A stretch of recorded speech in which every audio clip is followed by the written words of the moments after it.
नहीं पता मुकेश जी कौन है कि लाठी उसकी भैंस चलता रहता है। भोर में भैया शाम में सैया, ऐसे चलता है क्या? बड़ों के बाप कनियों के बाप चलता रहेगा। तो कल हम दोगला होंगे तो मुख्यमंत्री हो जाएंगे। AIMM का कोई औकात मुराद नहीं है। नौकरी वाले को दे दिया नीतीश कुमार ने, नौकरी वाले को दोबारा दे दिया। नीतीश कुमार मुख्यमंत्री थे कि तुम्हारा नाना मुख्यमंत्री था। नमस्कार, आप देखना शुरू कर चुके हैं लाइव सीरीज को। मेरा नाम अभिषेक है। कुंडली में उपचुनाव है, ऐसे में महागठबंधन प्रत्याशी मनोज कुशवाहा को जिताने के लिए पप्पू यादव भी पहुंच गए हैं। जाप सुप्रीमो है पप्पू यादव और पूर्व सांसद हैं, वो भी पहुंचे हैं और ओवैसी पर तीखा हमला बोला है। वही मुकेश सहनी को लेकर बड़ी बात कही है उन्होंने।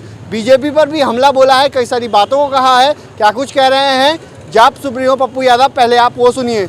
मल्लाह का मछली, कुम्हार का भात, तब बनेगा मछली भात। हमको देखिए एक बात बोल रहे हैं हमारे, मुझको पता ही नहीं है मुकेश जी के बारे में कौन है नहीं है। तो क्या कुछ फैक्टर है कि नहीं सुना? सर मुझको नहीं पता मुकेश जी कौन है, कहाँ उनका संघर्ष था, कहाँ से आए, कहाँ लाठी खाए, क्या किए, बॉम्बे में क्या करते थे, क्या नहीं करते थे, कौन धंधा है कौन नहीं धंधा है, कौन क्या है, कब वो लीडर बने, कब लीडर बने। वो अच्छी बात है, अपना जो मन है, सबको स्वतंत्र है राजनीति करने के लिए।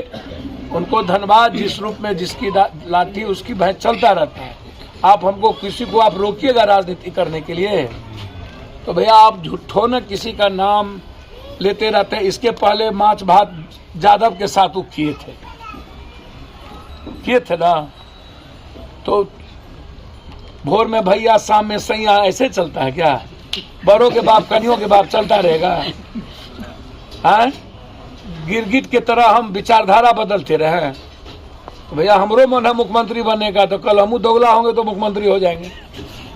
अच्छा नेता बिहार भर में जहाँ भी कुंडली में जितना लोग मरे थे, हम गए थे ना, सबको पैसा दिए थे ना कि और कोई आया था? एक घटना घटी, मर्डर हुआ था तो हम गए थे ना। 3 घटना में कोई मर्डर कोई घटना है कुंडली में जहाँ पप्पू यादव ना गया हो? जिस तरह से आप तो अब हमको मन में हमको क्या अपने मियाँ मिट्ठू बन जाए तुरंत? सवाल तो उठाएंगे ना, वही सवाल मेरा जो कहना है कि जिस तरह से आप सक्रिय हैं उस तरह से जब पार्टी सत्ता में है तो उस तरह से अन्य नेता भैया सक्रिय हम है ना। ये बड़ा सवाल है भैया, ये बड़ा सवाल है, ये बड़ा सवाल है। आप जितने हमारी विचारधारा की बात हुई, कौन सी विचारधारा? हमारा कंप्लीट नीतीश कुमार, महागठबंधन और कांग्रेस लालू यादव जी के कंप्लीट ट्रस्ट में है। और हम अपील करते हैं एज एक वर्कर होने के नाते, हम बहुत अदना और छोटा आदमी है कि हर यूथ को, हर साथियों को बीजेपी जैसी झूठा और फरेबी धूर्त दुष्ट को मजा चखाना चाहिए। इससे बड़ा मानवता विरोधी, इससे बड़ा इंसान विरोधी कोई नहीं। यहाँ तो समझिए कि एक तरफा आप कितना पैसा बोरा का लाइएगा तो आपको पैसा है, इधर कागज थोड़े है। आप लड़िएगा तो आपसे कोई कमजोर है क्या? ना विचारधारा आपकी है नहीं, और यहाँ विचारधारा सबसे बड़ी है। तो हम विचारधारा से ना आपको सब कुछ खत्म करेंगे। महागठबंधन का ये मई समीकरण जो है इस समय बिगड़ता हुआ दिख रहा है। आप फिर वही फालतू बात करते रहते हैं। कौन फिर फार में है? यहाँ पर सब समीकरण, यहाँ भूमिहार समाज से लेकर के दलित, यहाँ कोई माय समीकरण का बात है? माय सब ना एक है भाई जी। MIM आने से प्रभाव तो पड़ रहा है, कुछ ऐसा कह रहे हैं। हम एक बात बोले आपसे, बुरा नहीं मानिएगा, क्षमा कर दीजिए। गोपालगंज में थोड़ा सा साहबुद्दीन जी के चलते इनको वोट आ गया। मैं झूठ फूस नहीं बोलता हूँ। AIMM का कोई औकात मुराद नहीं है। गोपालगंज में साहबुद्दीन जी के कारण, चूंकि उनको तकलीफ थी तो हो सकता है गलती हो गई हो हम लोग से, तो हम लोग उसको हमेशा सुधार कर लेते हैं। साहबुद्दीन जी हम लोग के मित्र हैं, भाई रहे, और उनका सम्मान पूरे हमारे मन में है, जीवन में है, उसमें कहीं कोई बात नहीं है कि AIMM जो हिंदुस्तान में महाराष्ट्र और अपने तेलंगाना में 9 सीट से ज्यादा लड़ने का औकात इसको नहीं है। इसको हम सीमांचल में इस बार औकात बताएंगे दुनिया में AIMM क्या होता है, समझ गए?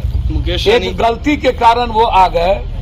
AIMM की कोई औकात नहीं है। और मुस्लिम लीग को जब मुसलमानों ने रपेट दिया, इस धरती से रपेट दिया था आजादी के वक्त, और पूरा देश मुसलमान खड़ा था हिंदुस्तान के साथ, पाकिस्तान जाने की बात नहीं किया। जब मुस्लिम लीग के मुसलमान नहीं हुए, बोला मैं सेकुलर हूं। लेफ्टिनेंट गवर्नर पाकिस्तान ने कहा अब्दुल हमीद को मैं तुम्हें लेफ्टिनेंट बनाऊंगा। उसने कहा भारत का सिपाही रह करके लड़ेंगे, लेफ्टिनेंट नहीं बनेंगे। क्या कहते हैं? देश की सबसे बड़ी आजादी की लड़ाई लड़ी गई थी। अब हिंदुस्तान में आम आदमी को लोकतंत्र और संविधान बचाने की आजादी से बड़ी लड़ाई लड़नी होगी। इसको सादे कागज पर आप सब लोग लिख लीजिए। और जिसकी शुरुआत देश के एकलौते उस व्यक्ति ने शुरू की जिसने अपने दादी को शहीद होते देखा, अपने पिता को शहीद होते देखा और बिना डर के 1600 किलोमीटर भारत की पदयात्रा कर चुका। और 5 महीने में उनको लाखों करोड़ों भारत से नफरत खत्म करने की हिम्मत और संविधान और लोकतंत्र बचाने की हिम्मत कांग्रेस के लीडर राहुल गांधी ने जिस तरीके से लाखों सारे चैलेंज और डर के बाद पूरा देश आज राहुल गांधी के पीछे और भारत जोड़ो यात्रा और देश के संविधान बचाने राहुल जी के पीछे हो न हो, भारत को रियल भारत बनाने के लिए लोग आज सड़कों पर है। यह चुनाव संविधान और लोकतंत्र बचाने का चुनाव है। यह चुनाव जो काम नीति बार बार ये कहता है, कौन सा हमको कभी कभी समझ में नहीं आता। नीतीश कुमार ने नौकरी वाले को दे दिया, नीतीश कुमार ने नौकरी वाले को दोबारा दे दिया। हम बीजेपी वाले से पूछना चाहते हैं, नीतीश कुमार मुख्यमंत्री थे कि तुम्हारा नाना मुख्यमंत्री था? तुम दे दिए। हमार भाई जना नाथी हमरा नौकरी में दिए, उस वक्त नहीं दिए। तुम बिना झूठ बोले हुए मार्केटिंग करते हो, तुम काम कुछ नहीं करते हो, 14,000 करोड़ का एडवर्टाइजमेंट दे देते हो।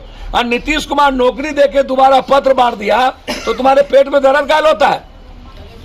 तुम नौकरी दिए 14 करोड़ 16 करोड़ 8 साल में 10 लाख दिए। नौकरी नीतीश कुमार ने दिया कि भाजपा दिया? भाजपा के पास नगर निगम था, भाजपा के पास स्वास्थ्य था, भाजपा के पास कौन सा विभाग नहीं था? भाजपा का नहीं दी।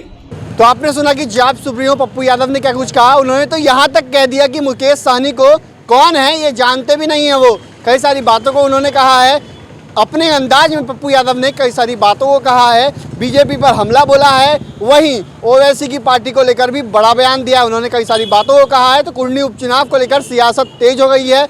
ऐसे में पप्पू यादव भी कुंडली में उतर गए हैं और मनोज कुशवाहा के समर्थन में वोट भी मांग रहे हैं। कई सारी बातों को उन्होंने कहा है। तो भाई लाइव सिटीज के साथ हमारे यूट्यूब चैनल को सब्सक्राइब करिए, फेसबुक पेज को लाइक करिए।